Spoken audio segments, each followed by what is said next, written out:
أنا أحمد محمود من قناتي ذاكر دراسات، تابعوني. السلام عليكم ورحمة الله وبركاته. أعزائي المشاهدين الكرام، طلابي وطالبات الصف الثاني الإعدادي، رجعنا لكم تاني وهنحل تدريبات على الدرس التاني، خصائص سكان الوطن العربي. بس قبل ما نبدأ ما تنسوش الصلاة على حبيب محمد صلى الله عليه وسلم. اللهم صل وسلم وزد وبارك على سيدنا ومولانا محمد. ما تنسوش تعملوا لايك وتشتركوا في القناة وتفعلوا زر الجرس عشان يصلكم كل جديد. ويلا بينا عشان ما نطولش عليكم نحل آخر تدريبات على آخر درس في الجغرافيا، خصائص سكان الوطن العربي. أول سؤال بيقول بما تفسر سكان الوطن العربي في تناقص مستمر. بما تفسر على ذلك؟ الإجابة: بسبب هجرة أعداد منهم للقرى والمدن القريبة، وكمان تحول أعداد كبيرة منهم للعمل في تعدين واستخراج البترول. 3. قيام الدولة العربية بتوطينهم في قرى بهدف تعمير الصحراء.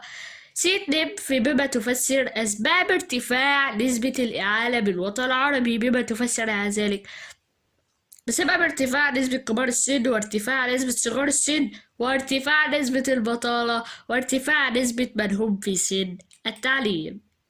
ده السؤال بيقول: ما المقصود بالمنطقة العشوائية؟ هي منطقة تنشأ حول المدن الكبرى أو داخلها دون تخطيط، وتفتقر للمرافق والخدمات العامة.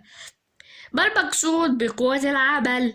الإجابة: عدد الأفراد في سن العمل والقادرين عليه، سواء كانوا يعملون أو يبحثون عن عمل. السؤال اللي بعد كده بيقول: ما النتائج المترتبة على الهجرة من الريف للمدن؟ الإجابة: نشأة المناطق العشوائية دون تخطيط حول المدن الكبرى، وتفتقر إلى المرافق والخدمات المختلفة. المرافق المختلفة تبدأ بها الخدمات الصحية والاجتماعية، وترتفع بها الكثافة السكانية بدرجة كبيرة، وتعدى هذه المناطق من أهم مشكلات المدن الكبرى، لذلك تعمل الحكومات العربية على تطويرها. السؤال اللي بعد كده بيقول: دلل على صحة العبارة ارتفاع نسبة الملتحقين بالتعليم قبل الجامعة في الوطن العربي. اثبت لي إن ارتفاع نسبة الملتحقين بالتعليم قبل الجامعة في الوطن العربي.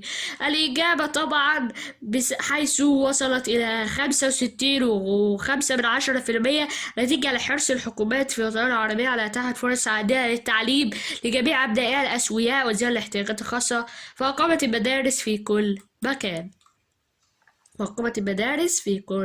مكان.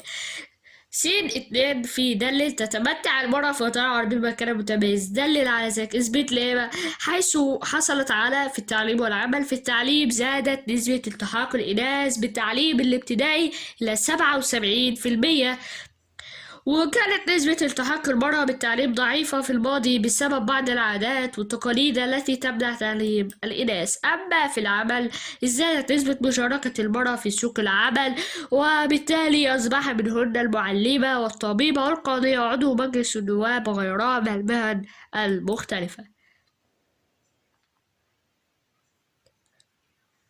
السؤال اللي بعد كده بيقول: اختر مما بين القوسين. يعمل أغلبية البدو الرحل بحرفة الزراعة ولا التعدين ولا الراعي؟ الإجابة طبعا الراعي. يعمل أغلبية البدو الرحل بحرفة الراعي. 2. يمثل سكان 55% من سكان الوطن العربي الريف ولا المدن ولا البدو الرحل ولا المناطق العشوائية؟ الإجابة: يمثل سكان المدن 55% من سكان الوطن العربي. 3. يعمل أغلبية سكان الريف بحرفة التعدين ولا الزراعة ولا الرعي ولا صيد السمك؟ الإجابة: يعمل أغلبية سكان الريف طبعا بحرفة الزراعة. يعمل أغلبية سكان الريف بحرفة الزراعة.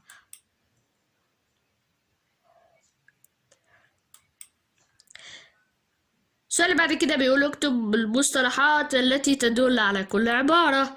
زيادة عدد السكان خلال فترة زمنية معينة. الإجابة: نمو السكاني.